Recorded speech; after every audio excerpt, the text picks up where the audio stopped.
Poetry, the language of the Tao. Everywhere else in life, words are a left-brained endeavor, where we are naming the world as a means of gaining power over it. But in this process of conquering the world with the mind, the unspeakable truth of existence, the Tao, dies. What takes its place is religion. Lao Tzu tells us in the Tao Te Ching, when the Tao is lost, there is goodness. When goodness is lost, there is morality.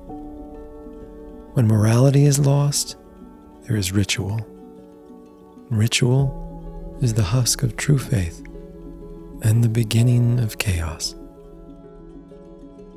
Now, I'm not saying that religious people are lacking faith. I believe all religions can be doorways to the Tao, to God. But I will say that religion does easily lend itself to the illusion of faith, which is instead just dogma, a thorough and attached conceptual knowledge of the world and ideas that point to truth without really touching it. I love that the book of Genesis, in many English translations, says of that sexual union in the Garden of Eden that Adam knew Eve. This is the kind of knowledge I'm interested in. Would a marriage survive if a husband and wife based their intimacy upon a scientific probing and conceptual understanding of each other's bodies, where every night they stripped naked and each took a flashlight and magnifying glass to the other, mapping every muscle and mole?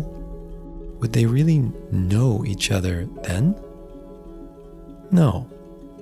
That is conceptual knowledge, not relational knowledge. The entomologist can tell you everything there is to know about a butterfly, from studying its desiccated remains pinned to a felt board. That's dogma. You could say I was pretty dogmatic in my early life. I got a degree in historical theology and philosophy because I loved dissecting the ways in which the human mind makes meaning, embedding thoughts and words in the container of culture to hold and express the concepts that create our realities. But ironically, it was studying philosophy which ultimately brought me to a paradoxically deep understanding of the limits of understanding. It brought me to the edge of a rather wide gap that stands between what is real or true and what is conceptually knowable. And while I would preserve my love for the written word and my respect for the power of ideas to shape our realities, during my philosophical studies, I was slowly beginning to feel like my over-examined life was going unlived. I actually had a psychology professor in college quote to me the supposedly Socratic dictum, "The unexamined life is not worth living." The flip side of that, he said, the over-examined life isn't much worth living either.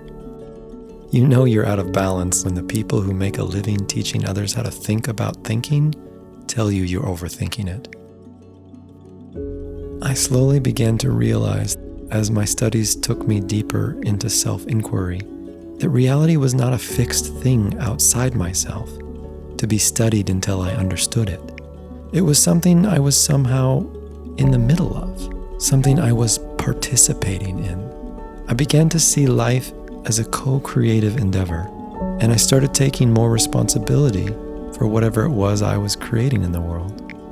But the slow-moving cataclysm of existential crisis that would lead me to where I am today started with the feeling that I was somehow both the scientist, knowing the butterfly in its form but not its essence, and the butterfly, lifelessly tacked under quarter-inch glass.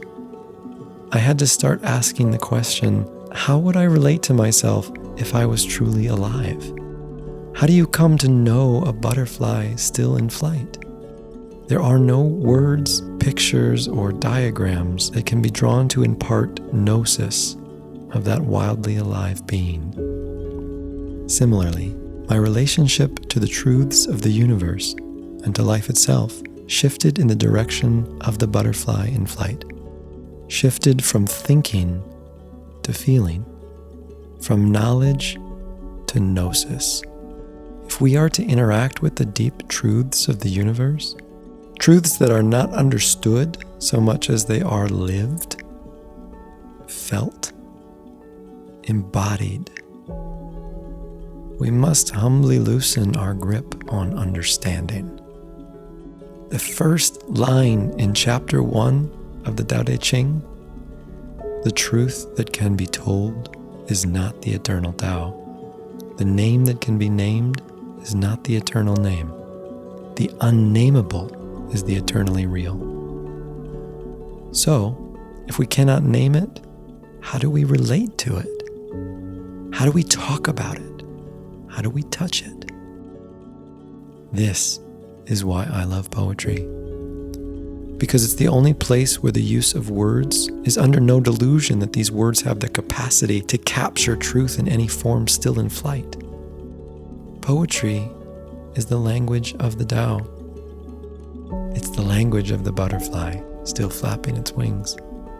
It uses words with respect for the unknowable, so that rather than trying to define the truth, those words are simply used to point to it in all the ways it is formless and pulsing just beneath the skin of our mundane experiences as embodied consciousness. Ultimately, the deepest truths of the universe are in the body, and so the way to them becomes the way in. With poetry, we use words not to understand truth, but to experience it inside our own beating hearts in ways we could never name.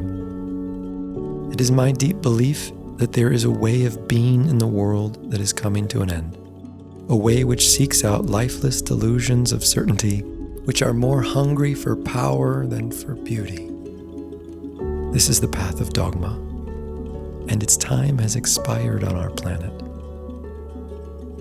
So for anyone out there more interested in touching, in becoming the deep and wild embodiment of the nameless truths of existence through the devastating vulnerability of life in a body, through sensation and emotion, through embracing uncertainty and primal impulse, I'm writing poetry to release this beast of beauty, this ecstatic being who is in love with the dance of the universe. I'm writing for you. Join me in this cosmic conversation that is the co-creation of a more beautiful reality than the one we've inherited.